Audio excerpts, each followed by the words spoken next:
নমস্কার, রিয়েল কথা চ্যানেলে আপনাদের সকলকে স্বাগত।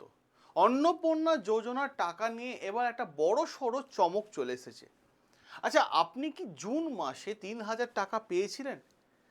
তাহলে এই ভিডিওটা 1 সেকেন্ডের জন্য স্কিপ করবেন না, কারণ এবার অনেকে বাড়িতে যেতে চলেছে টাকা ফেরত দেওয়ার নোটিশ।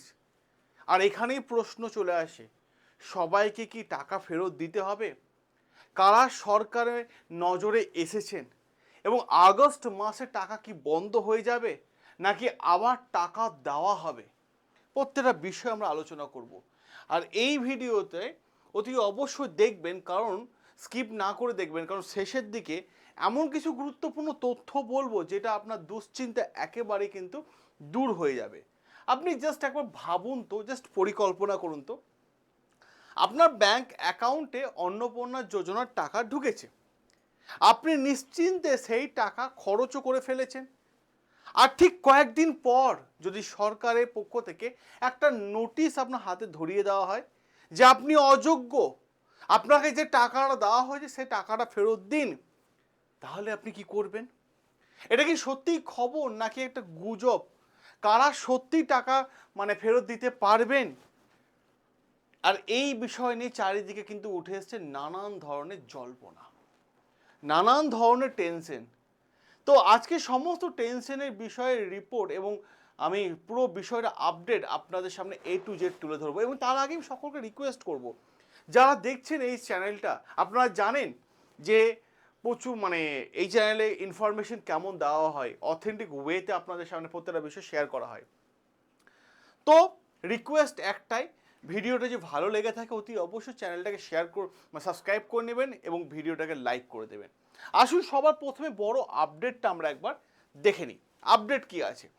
এখনো পর্যন্ত অগস্ট মাসে অন্নপূর্ণা ভাণ্ডারের টাকা অধিকাংশ উপভোক্তা অ্যাকাউন্টে আসেনি। অন্যদিকে যারা জুন মাসে বা জুলাই মাসে ৩,০০০ বা 2 কিস্তি মিলিয়ে ৬,০০০ পেয়েছেন, তাদের মধ্যে কিছু উপভোক্তা টাকা ফেরত দিতে হতে পারে, ফেরত দিতে হতে পারে। কিন্তু সবাইকে কি টাকা ফেরত দিতে হবে? এই প্রশ্নের উত্তর কি? দেখুন, সবাইকে কিন্তু টাকা ফেরত দিতে হবে না, একেবারেই না। যারা শুধুমাত্র অযোগ্য হওয়া সত্ত্বেও বা ভুল তথ্য বা মিথ্যা তথ্য দিয়ে সুবিধা নিয়েছিলেন, তাদের বিরুদ্ধে এই প্রতিক্রিয়া শুরু হচ্ছে বলে প্রতিবেদন উল্লেখ করা হয়েছে। তাহলে কারা ফেরত দেবে? যারা সরকারকে ভুল তথ্য দিয়েছে, অন্নপূর্ণা যোজনা যে শর্ত ছিল সেই শর্তগুলোকে ভুল তথ্য দিয়েছে, বা ভেরিফিকেশনে দেখা যাচ্ছে যে ভুল তথ্য দেওয়া আছে বা মিথ্যা তথ্য দেওয়া আছে, তাদের কিন্তু ফেরত দিতে হতে পারে। এবং প্রশ্ন হচ্ছে, এই প্রক্রিয়া কি শুরু হয়েছে? এই টাকা ফেরত দেওয়ার প্রক্রিয়া? দেখুন, আমি সবার প্রথমে উত্তরে দিই, কোথায় শুরু হয়েছে এই প্রক্রিয়া? বর্তমানে এই টাকা ফেরত প্রক্রিয়া শুরু হয়েছে পশ্চিম মেদিনীপুর জেলায়। সেখানে অযোগ্য উপভোক্তাদের তালিকা তৈরি করা হচ্ছে, ঠিক আছে? ভেরিফিকেশন শেষ হলে সরকারি নোটিশ পাঠানো হতে পারে, কিন্তু প্রশ্ন, তারপরে টাকা ফেরতের নির্দেশ দেওয়া হতে পারে। অতএব দেখুন, সরকারের ভিশন পুরো ক্লিয়ার, উদ্দেশ্য স্পষ্ট ক্লিয়ার, যে যারা প্রকৃত যোগ্য তাদের অ্যাকাউন্টে টাকাটা যাক, যারা অযোগ্য তাদের কিন্তু অ্যাকাউন্টে টাকা যাবে না। এবার প্রশ্ন হচ্ছে, কাদের অযোগ্য হিসেবে ধরা হচ্ছে? এটাও আমি আপনাদের বলে দিই, কাদের অযোগ্য হিসেবে ধরা হচ্ছে। দেখুন, নতুন নির্দেশিকা অনুযায়ী এই শ্রেণী মহিলাদের অযোগ্য হিসেবে ধরা হচ্ছে আশা কর্মী যারা আছেন, অঙ্গনওয়াড়ি কর্মী যারা আছেন, অঙ্গনওয়াড়ি সহায়িকা যারা আছেন, প্যারা টিচার পার্শ্ব শিক্ষক যারা আছেন, বা মহিলা সিভিক ভলেন্টিয়ার যারা আছেন। এই ছাড়া কারা আছেন? আবেদনকারী বা পরিবারে কেউ যদি সরকারি চাকরি করে থাকেন বা সরকারি ভাতা বা পারিশ্রমিক পান, তবে সেই পরিবার অযোগ্য হিসাবে কিন্তু বিবেচনা করা হবে, ঠিক আছে? অযোগ্য হিসাবে বিবেচনা করা হবে। দেখুন, শর্ত দেওয়া আছে। এবার প্রশ্ন হচ্ছে, কত টাকা ফেরত দিতে হতে পারে? দেখুন, এই তথ্যটাও দেখে নিন। কত টাকা?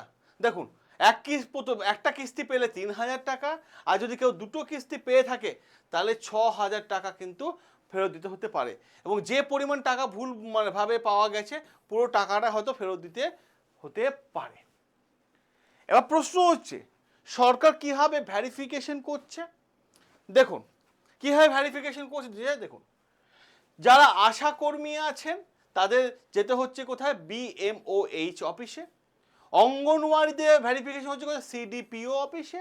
প্যারা টিচারদের কোথায় হচ্ছে স্কুল শিক্ষা দপ্তরে, এবং মহিলা সিভিক ভলেন্টিয়ার হচ্ছে কোথায়, সেটা হচ্ছে থানার মধ্যেই।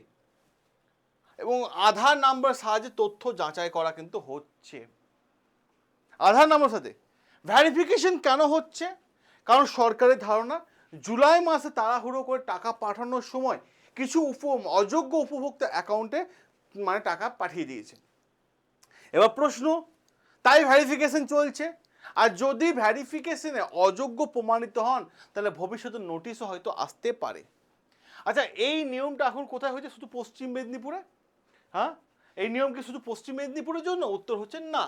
বর্তমানে একটি জেলা থেকে শুরু হলেও ভবিষ্যতে সমগ্র পশ্চিমবঙ্গে কিন্তু এই যাচাই বাছাই প্রোগ্রামের কাজ কিন্তু চলবে।